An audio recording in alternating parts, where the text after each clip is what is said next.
Unity is strength.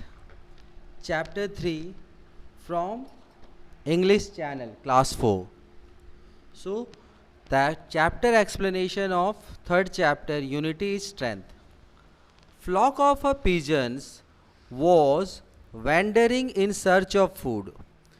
Once a flock of a pigeon, once means एक बार, कबूतरों का झुंड was wandering मतलब भटक रहा था, in search of food खाने की तलाश में. They were flying high up in the air. They were यानी वे, flying high यानी ऊंचा उड़ रहे थे हवा में. They were following their leaders. वो उनके लीडर को फॉलो कर रहे थे. At one place a hunter scattered some grains. एक जगह पे हंटर ने बिखेर दिया कुछ अनाजों को. ऑफ व्हीट यानी गेहूं का. ऑन द ग्राउंड यानी ग्राउंड पे. Over them he spread a net. उसके ऊपर उसने जाल बिछाया. The hunter hid himself behind a bush. शिकारियों ने खुद को छुपाया झाड़ियों के पीछे. The leader of the pigeons saw the grains of wheat. जो लीडर्स थे कबूतरों के, उन्होंने देखा द ग्रेन्स यानी कि अनाज. किसका? गेहूं का. He said to his followers. उसने कहा उसके फॉलोवर्स को, लुक डाउन नीचे देखो. There are grains for us to eat. वहाँ पे ग्रेन्स है, अनाज है हमारे लिए खाने के लिए. They flew down to eat those grains. वो उड़ गए खाने के लिए उन अनाजों को. But an old and wise pigeon advised. I repeat, but an old पर एक बूढ़ा एंड वाइज पिजन यानी कि बुद्धिमान पिजन एडवाइज्ड सलाह दिया. This is not a field of wheat. ये गेहूं का फील्ड नहीं है. It is a forest. ये जंगल है. The wheat does not grow in forest. गेहूं जंगल में नहीं उगता. I am afraid that there is some trick. मुझे डर है कि इसमें कुछ चाल है. And it is dangerous for us. और ये हमारे लिए खतरनाक है. टू फ्लाई डाउन नीचे उड़ के जाना. But other pigeons did not pay any heed. पर दूसरे कबूतरों ने उसकी बात नहीं सुनी. They were unaware that it was a trap. वे अनअवेयर थे मतलब उन्हें पता नहीं था कि ये जाल था. फॉर देम उनके लिए. As the pigeons began to eat. जैसे ही कबूतरों ने खाना शुरू किया, दे गॉट ट्रैप्ड. वो फंस गए. इन द नेट यानी जाल में. Every pigeon try to fly out. हर एक कबूतर ने उड़ने की कोशिश की. But the net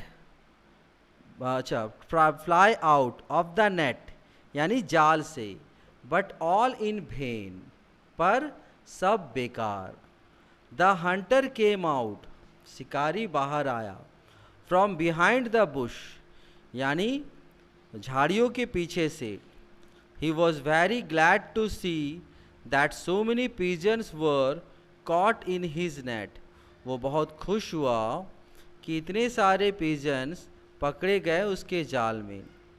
the leader of the pigeons saw the follower coming. जो लीडर था पिजन्स का, उसने देखा कि फॉलोवर आ रहा है. टूवर्ड्स दैम उनकी तरफ. He now knew the danger lying ahead.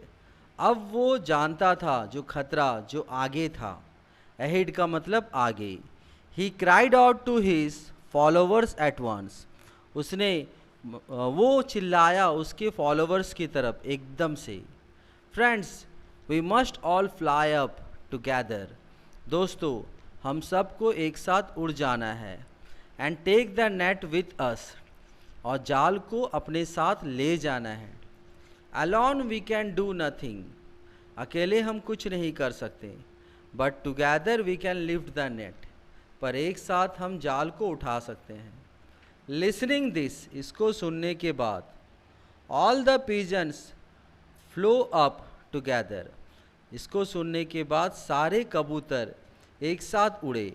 In the air, हवा में. With all their strength, अपनी पूरी ताकत के साथ. Carrying the net with them, उनके साथ जाल को रखते हुए. The follower came running up. follower दौड़ता हुआ आया उसके पास. But it was too late, पर काफ़ी लेट हो गया था. He ran after them, वो उनके पीछे भागा. But the flock of pigeons soon left him far behind. पर वो जो फ्लॉक था पिजन्स का जल्दी उसे काफ़ी पीछे छोड़ दिए. They reached the place where their friend mouse lived. वो उस जगह पहुँचे जहाँ उनके दोस्त चूहे रहते थे. The mouse ran out to meet them. चूहा भागा उनसे मिलने के लिए. The leader of the pigeons requested him to cut the net.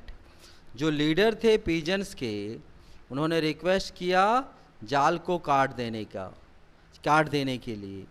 Mouse at once began to cut the net. चूहों ने एकदम से जाल को काटना शुरू किया. विथ हिज शार्प टीथ, अपने धार दांतों से. Soon the pigeons were free. जल्दी कबूतर आज़ाद हो गए. All the pigeons thanked the mouse for his kindness. सारे पिजन्स ने शुक्रिया किया माउस को उसके दया दिखाने के लिए. Then they flew away. फिर वो उड़ गए. It is true that unity strength. ये सच है कि एकता में ही ताकत है. Thank you.